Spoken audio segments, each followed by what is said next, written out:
4000 రూపాయల నిరుద్యోగ భృతి. అదేవిధంగా దీంట్లోగా నిరుద్యోగ నిర్మూలన కింద ఒక సెంట్రలైజ్డ్ ఆన్లైన్ రిజిస్ట్రేషన్ పోర్టల్ని ఏర్పాటు చేస్తామన్నారు. ఇక ప్రతి జిల్లాల్లో స్కిల్ డెవలప్మెంట్ సెంటర్లను పెడతామని చెప్పినారు. తెలంగాణలో ప్రైవేట్ కంపెనీల్లో 75% రిజర్వేషన్లు తెలంగాణ యువతకు కల్పిస్తామని చెప్పారు. యూత్ కమిషన్ ఏర్పాటు చేసి యువతకు 10 లక్షల రూపాయల వరకు వడ్డీ లేని రుణాన్ని ఇస్తామని చెప్పినారు. ఇట్లా ఇంకా అనేక రకాలైనటువంటి విషయాలు ఈ హైదరాబాద్ యూత్ డిక్లరేషన్లు చెప్పినారు. అదేవిధంగా 18 సంవత్సరాలు నిండినటువంటి ప్రతి యువతికి ఎలక్ట్రిక్ స్కూటర్లు అందజేస్తామని చెప్పినారు. చాలా విషయాలు చెప్పినారు. కానీ ఈ 10 నెలల్లో వాళ్ళు ఒక్కటంటే ఒక్క నోటిఫికేషన్ ఇవ్వలేరు. ఒక్కటంటే ఒక నోటిఫికేషన్ ఇవ్వకుండా మొన్న కొంత టీచర్ల ఉద్యోగాలకు సంబంధించి మేము గతంలో 6000 పైచీలకు పోస్టులతో నోటిఫికేషన్ ఇస్తే దానికి ఇంకొక 5000 పోస్టులు యాడ్ చేసి ఒక నోటిఫికేషన్ ఇచ్చారు. ఆ పరీక్ష ఏదో మొన్న పెట్టారు. త్వరలో దానికి టీచర్ల నియామకాలకు సంబంధించి పత్రాలు ఇవ్వబోతున్నారు. అది కూడా మేము ఇచ్చిన నోటిఫికేషన్ను రివైజ్ చేస్తూ దానికి కొన్ని అడిషనల్గా పోస్టులను యాడ్ చేసి ఇచ్చిన నోటిఫికేషన్ పెట్టిన పరీక్ష తప్ప అది కొత్తదేం కాదు. ఇక మొన్న అసెంబ్లీలో బట్టి విక్రమార్క గారు తెలంగాణ జాబ్ క్యాలెండర్ 2024-25 అని చెప్పి వారు ఒకటి ప్రవేశపెట్టారు. సో దీంట్లో వాళ్ళు చెప్పింది ఏంటంటే గ్రూప్ 1 మెయిన్స్ అక్టోబర్ 2024 నుంచి మొదలుపెట్టి ఈ పోటీ పరీక్షలన్నీ కూడా గ్రూప్ 3 సర్వీసెస్ నవంబర్ 2024, అదేవిధంగా lab technician grade 2, nursing officer, staff nurse, pharmacist, grade 2 pharmacist, Ayush డిపార్ట్మెంట్లో ఇవన్నీ కూడా నవంబర్ 24లో ఎగ్జామ్స్ పెడతామని చెప్పి 2024లో పెడతామని చెప్పినాం. గ్రూప్ 2కు సంబంధించి కూడా డిసెంబర్ 2024లో పరీక్షలు పెడతామని, అదేవిధంగా ఇంజనీరింగ్ అండ్ అదర్ పోస్ట్ ట్రాన్స్కోలో, ఎన్పిడిసిఎల్లో, ఎస్పీడిసిఎల్లో ఇది జనవరి 2025లో పెడతామని, గెజిటెడ్ కేటగిరీకి సంబంధించినటువంటి ఇంజనీరింగ్ సర్వీసులకు సంబంధించి జనవరి 2025లో ఉద్యోగాలు భర్తీ చేపడతామని. అంటే వాళ్ళు రాష్ట్ర ప్రభుత్వము అసెంబ్లీలో డిప్యూటీ సీఎం బట్టి విక్రమార్క గారు himself he made A statement that October 2024 నుంచి మేము ఉద్యోగాల భర్తీ ప్రక్రియ ప్రారంభిస్తామని చెప్పి వారు ఫ్లోర్ ఆఫ్ ది హౌస్ అసెంబ్లీలో స్పష్టంగా చెప్పడం జరిగింది. మరి 2024 అక్టోబర్ నుంచి పరీక్షలు నిర్వహించుకుంటూ మేము ముందుకు పోతామని చెప్పి వాళ్ళు విడుదల చేసినటువంటి జాబ్ క్యాలెండర్ అట్లుంటే, అంతకుముందు వాళ్ళు ఏం చెప్పారు? ఎన్నికల సందర్భంలో గ్రూప్ 1కు సంబంధించినటువంటి నియామకాలు ఫిబ్రవరి 1వ తారీఖు 2024 నాడు మేము నిర్వహిస్తామని చెప్పినారు. ఇది ఎప్పుడు? ఎన్నికలకు ముందు. అప్పుడు నిరుద్యోగుల ఓట్లు కావాలి కాబట్టి ఈ మాట చెప్పినారు. గ్రూప్ 2 నియామకాలు ఏప్రిల్ 1వ తేదీ ఫేజ్ 1, అదేవిధంగా డిసెంబర్ 15వ తేదీ ఫేజ్ 2 2024 గ్రూప్ 2 నియామకాలు. అదేవిధంగా గ్రూప్ 3 నియామకాలు జూన్ 1వ తేదీ 2024 ఫేజ్ 1, ఫేజ్ 2 డిసెంబర్ 1వ తేదీ 2024 గ్రూప్ 3 నియామకాలు.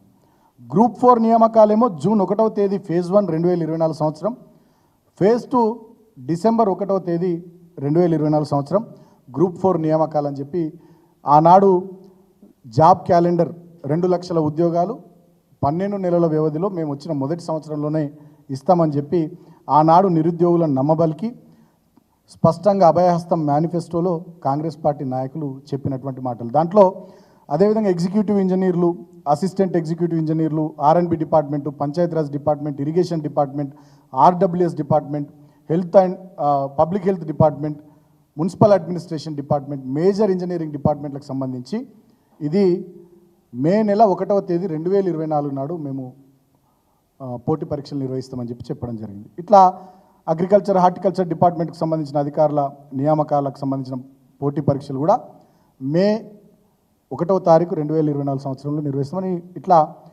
చెప్పడం జరిగింది.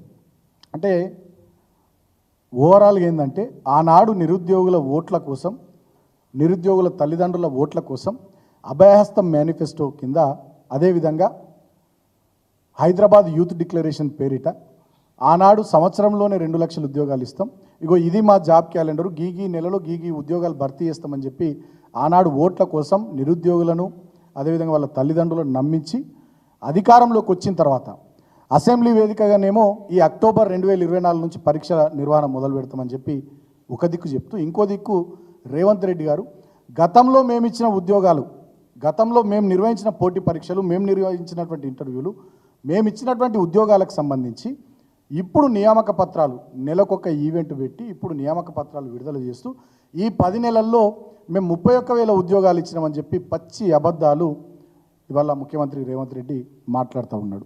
ఇక మాట్లాడితే కాంగ్రెస్ పార్టీ ముఖ్యమంత్రి కానీ మంత్రులు కానీ ఏమంటారు, అసలు కేసీఆర్ ఏం చేసిండు ఉద్యోగాల విషయంలో అని. ఇంత దుర్మార్గం అంటే, ఇంత సిగ్గుచేటైన ముచ్చటంటే, ప్రభుత్వ రంగంలో ఆనాడు మేము చెప్పింది, మేము అధికారంలోకి వస్తే 1,00,000 ఉద్యోగాలు భర్తీ చేస్తామని ప్రాక్టికల్గా చెప్పినాం. మేము మీలాగా గాల్లో మేడలు కట్టలే, ఆనాడు నిరుద్యోగుల ఓట్ల కోసం మేము అబద్ధపు హామీలు ఇవ్వలే.